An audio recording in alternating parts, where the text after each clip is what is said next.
le monde connaît Guillaume le Conquérant, le plus célèbre des Normands. Celui qui soumit l'Angleterre lors de la non moins célèbre bataille de Hastings en 1066 et qui inaugura une dynastie de souverains anglo-normands. Cette histoire est bien connue et elle a été représentée avec force de détail sur un chef-d'œuvre de broderie inscrit au registre de mémoire du monde de l'UNESCO, la fameuse tapisserie de Bayeux. Alors, pourquoi se poser ainsi cette question ?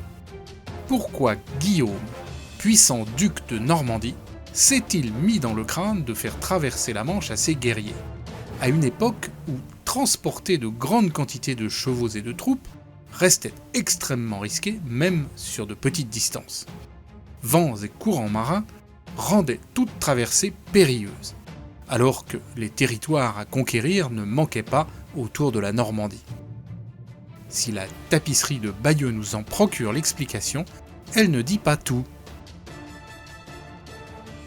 Car la motivation principale de Guillaume est une question d'héritage. Mais elle est aussi une histoire de vikings. N'oublions point que les Normands, bien que francisés depuis plusieurs générations, sont aussi et surtout des descendants de ces hommes du Nord qui se répandirent sur les mers et terrorisèrent des régions entières. Démarrons notre histoire au IXe siècle. Charlemagne, qui reconstitua à sa manière feu l'Empire romain d'Occident, laisse à sa mort un bel empire en héritage à son fils unique, Louis le Pieux. Immanquablement, après la disparition de Louis, l'empire qui avait été unifié se vaporise à nouveau sous les coups de l'ambition de ses fils.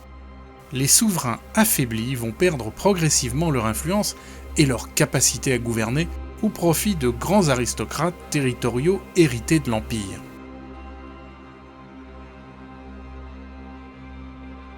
C'est dans ce contexte que vinrent de nouvelles menaces en provenance du Nord.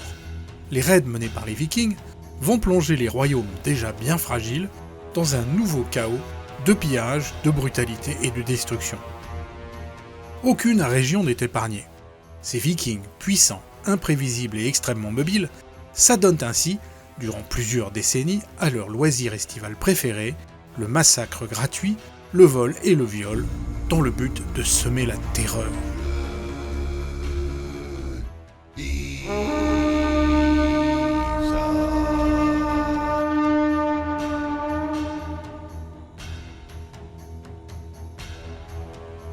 Les premières victimes sont les îles anglo-saxonnes, où les Vikings vont harceler les régions du nord et de l'est jusqu'à ce que les souverains saxons comme Alfred le Grand ne réussissent à les contenir sur des territoires au nord de la Tamise. En Francie occidentale, les attaques vikings frappent tous les territoires. Les Vikings, grâce à leurs embarcations légères, pénètrent profondément en remontant le cours des fleuves. La cité de Paris fera ainsi l'objet d'attaques répétées de bandes de Vikings extrêmement agiles et déterminés. Le royaume entier est menacé, mais incapable d'apporter une réponse forte et coordonnée. Après plus d'un siècle d'assauts répétés, les Vikings, menés par un chef norvégien nommé Rollon, vont être mis en échec devant Chartres par les forces combinées du roi de Francie occidentale, Charles le Simple, descendant de Charlemagne, et du duc de Bourgogne.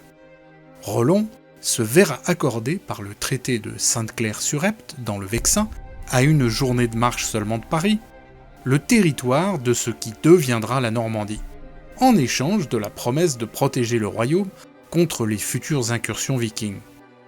Rollon devient ainsi le premier duc de Normandie.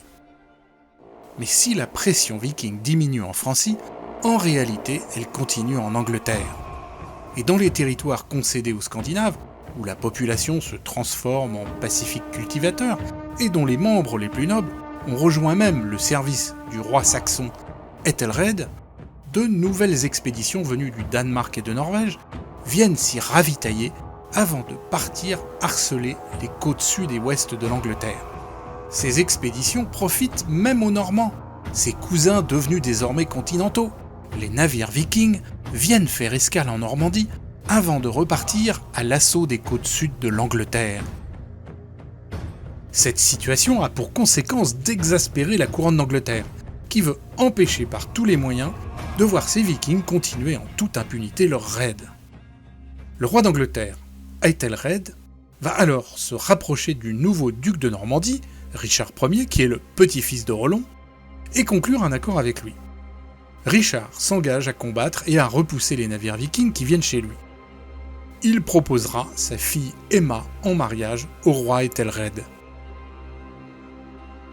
Étonnante destinée que celle d'Emma, qui sera 2 fois reine d'Angleterre. Et oui, Emma sera la bien avisée, autant que son premier mari sera le mal avisé. Mal avisé, il le sera, car en 1002, le jour de la Saint-Brice, il décide de lancer une armée à l'assaut des territoires de son royaume, occupés par les colons danois, pour les massacrer. Parmi les victimes, une certaine Gunhild, sœur du roi danois Sven à la barbe fourchue. La riposte ne se fera pas attendre. Sven va réunir une armada pour venger ce massacre et il chassera Æthelred d'Angleterre, qui ira se réfugier chez son beau-père en Normandie avec femme et enfants. Sven mettra son fils Knut sur le trône d'Angleterre. Les Knut, père et fils, régneront sur l'Angleterre jusqu'en 1041. Mais avant cela, la reine Emma, devenue veuve, reviendra de son exil en Normandie, épouser le roi Knut et ainsi devenir la reine d'Angleterre pour la seconde fois. Alors maintenant, comment tout cela va-t-il nous mener à la conquête de l'Angleterre par Guillaume ? Nous venons de voir que Emma de Normandie, reine d'Angleterre, est sœur du duc de Normandie Richard II, qui est aussi le grand-père de Guillaume. Guillaume, qui naît en 1027, est de fait neveu du fils d'Emma et du roi Æthelred. Ce fils, réfugié en Normandie au moment de la vengeance des Danois conduite par Sven barbe fourchue contre son père, le roi Æthelred, eh bien, c'est Édouard. Édouard prendra le surnom de Édouard le Confesseur. Il passera donc toute sa jeunesse à la cour ducale de Normandie, avant de repartir à la conquête du trône d'Angleterre qu'il récupérera en 1042. Devenu roi d'Angleterre, Édouard devra composer avec de puissants barons anglais, parmi eux Harold, comte de Wessex, le plus puissant des princes d'Angleterre, qui est aussi son beau-frère. Le règne d'Édouard, qui dura 24 ans, va s'achever en janvier 1066, alors qu'il n'a aucun enfant qui peut lui succéder. En 1051, Édouard, qui sait qu'il doit penser à sa succession, pense alors à son cousin normand Guillaume pour lui succéder. Guillaume, fils de Robert le Magnifique, petit-fils de Richard Ier, est devenu à son tour duc de Normandie. Édouard le Confesseur aurait fait venir Guillaume à Londres pour lui annoncer sa décision. Guillaume ne prendra pas cette nouvelle à la légère. Il va attendre patiemment son heure.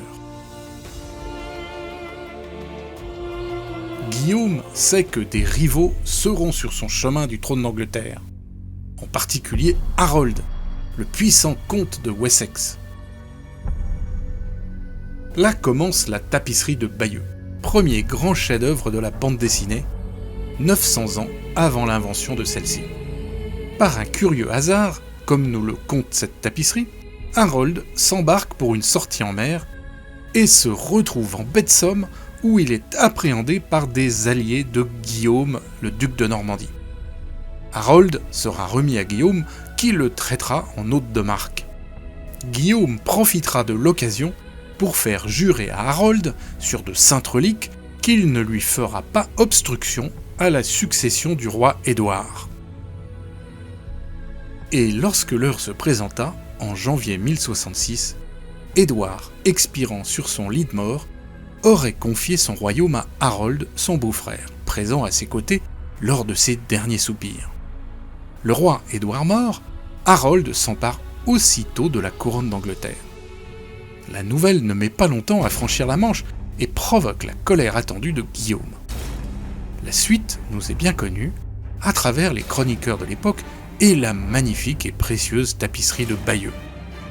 Guillaume réussit à réunir une armada et en à peine 6 mois, il débarque finalement près de Hastings où il rencontre l'armée du comte de Wessex, Harold, venu le repousser à la mer. À Hastings, le combat est rude et son issue n'est pas prédite. La mort d'Harold sera sûrement un des principaux facteurs qui amèneront les troupes anglaises à abandonner le champ de bataille et à donner la victoire à Guillaume. Quelques jours plus tard, Guillaume recevra la couronne d'Angleterre à Londres et instaurera ainsi une lignée de rois anglo-normands.